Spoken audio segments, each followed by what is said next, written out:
Yo guys, Jonathan here in the tech insanity. The lack of sleep continues. Apple closed out October with a bang, dropping new iPad Pros, new Mac Minis, which I am hyped for, and then what we're talking about right now, new MacBook Airs. Now I swear, I've really tried to avoid using truth in the title of my videos lately. A ton of people do it, I get that it's clickbaity, but I also think people have the wrong idea with this new MacBook Air, and I want to explain why. For starters, I've seen a ton of comments saying, hey, Tim, where is that rumored $700, $800, $900 mythical budget MacBook? This MacBook Air is $1,200. What the heck is going on? This MacBook Air was not intended to be that budget MacBook, like ever.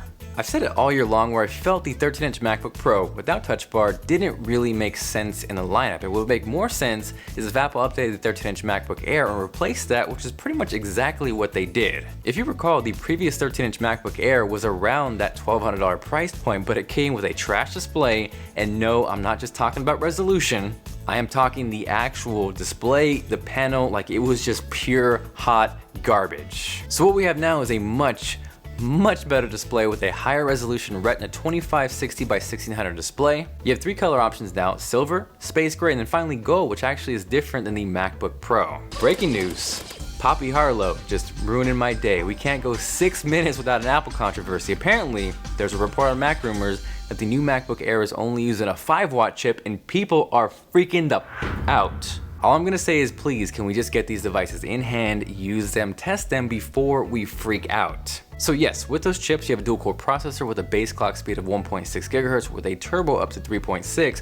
Whether it hits those turbo speeds is a different conversation for a different day, but you gotta remember, the 13-inch MacBook Pro without Touch Bar was also a dual-core machine. Now, one advantage of that 5-watt chip is gonna be lower power consumption, lower heat, better battery life, and that's something Apple actually bragged about with this MacBook Air. Honestly, I think someone who's picking up a MacBook Air wants great battery life. They don't want it running hot and burning the crap out of their thighs. You are not buying a MacBook Air to render 8K raw footage. And again, before you freak out and read the specs, let's just get these things and remember that it comes down to optimization before anything else. Beyond the controversy though, you're getting 2 full-fledged Thunderbolt 3 ports, not USB-C like on the 12-inch MacBook. So essentially, this MacBook Air is kind of like a MacBook Pro Junior. For real though, I know it sounds silly, but Apple went with the MacBook Air name because people want a MacBook Air. Some people don't want the MacBook Pro. Some people don't want the MacBook. Even though the 12-inch model is super lightweight and portable, it is that MacBook Air name that makes people feel warm and fuzzy inside. It's totally a subconscious thing,